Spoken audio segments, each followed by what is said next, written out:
People were dying.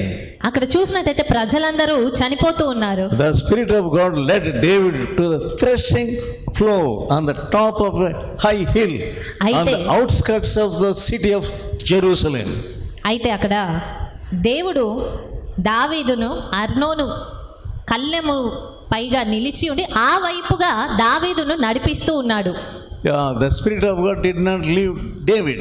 దేవుని ఆత్మ దావీదును అలాగే విడిచిపెట్టలేదు. And even now also God doesn't want to leave you.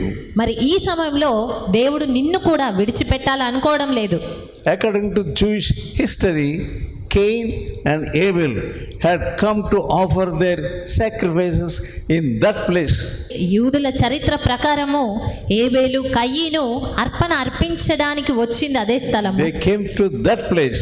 ఈ స్థలమునకే వారు వచ్చారు. So God accepted only Abel.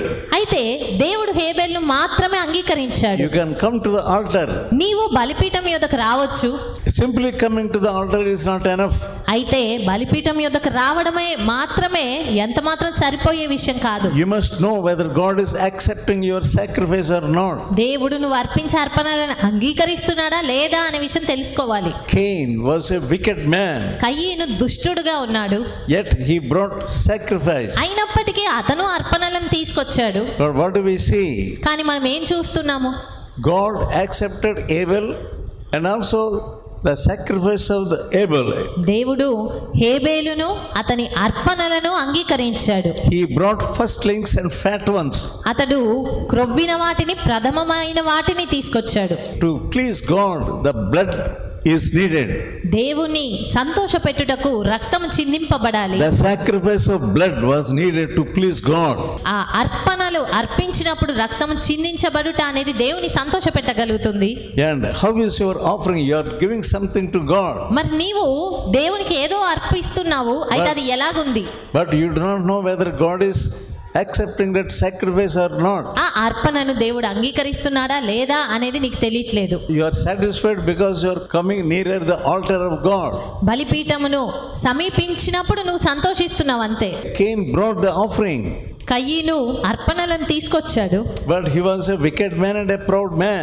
అయితే అతడు దుష్టుడు గర్విష్ఠుడుగా There ఉన్నాడు. was murder in him. అతనిలో నరహత్య ఉన్నది. There was jealousy in him. అతనిలో మత్సరం ఉన్నది. Yeah, God did not accept the offering. దేవుడు అతని అర్పణను అంగీకరించలేదు. You must know whether God is accepting your life and also offering.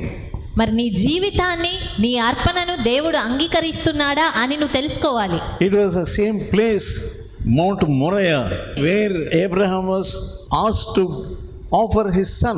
Moriah అనేటువంటి ఈ స్థలంలోనే అబ్రహాము కూడా అర్పణను అర్పించాడు తన కుమారుడు. God asked Abraham to offer his son as burnt offering. దేవుడు తన కుమారుణ్ణి దహన బలిగా అర్పించమని అబ్రహాముతో Genesis చెప్పాడు. 22nd chapter ఆదికాండము 22వ అధ్యాయం and 2nd verse. 2వ వచనం.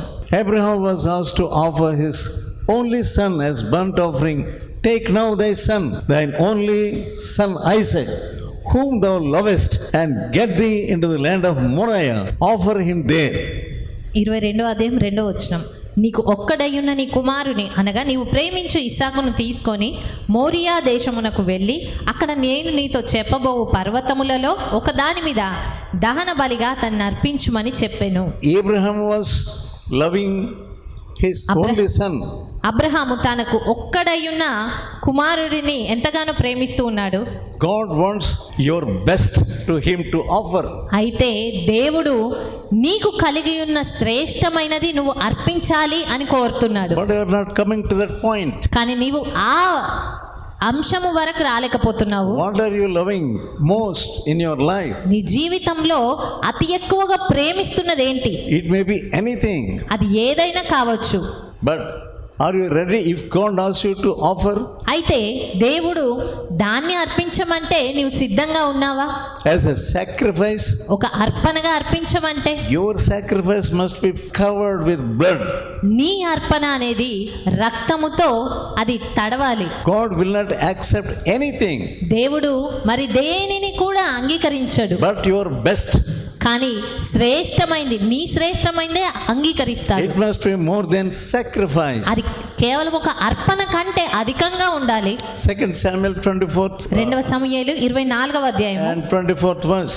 24వ వచనము. The king said unto Araunah, Nay, but I will surely buy it of thee at a price. రాజు నేను అలాగు తీసుకొనను, వెల ఇచ్చి నీ యొద్ద కొందును. Many people give offering as cheap offering. చాలా మంది అర్పణలు అర్పిస్తారు, కానీ ఎంతో There is no best in that. దాంట్లో శ్రేష్టమైన అర్పణ అర్పించారు, కానీ ఎంతో తేలికతో అర్పిస్తారు. Is God happy about your offering? అయితే అలాంటి నీ అర్పణను బట్టి దేవుడు సంతోషిస్తాడా?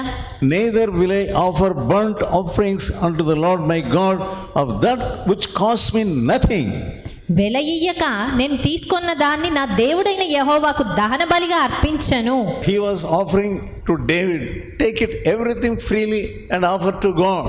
అరౌనా దావీదుతో మీకు ఎంత కావాలో భూమిని తీసుకోండి, అర్పణను అర్పించండి, ఉచితంగానే అర్పించండి అని చెప్తూ ఉన్నాడు. David had a great mind. కానీ దావీదుకి ఎంతో గొప్ప మనసున్నది. I will not offer like that. నేను అలాగ ఎంత మాత్రము చెయ్యను, I will buy and offer that.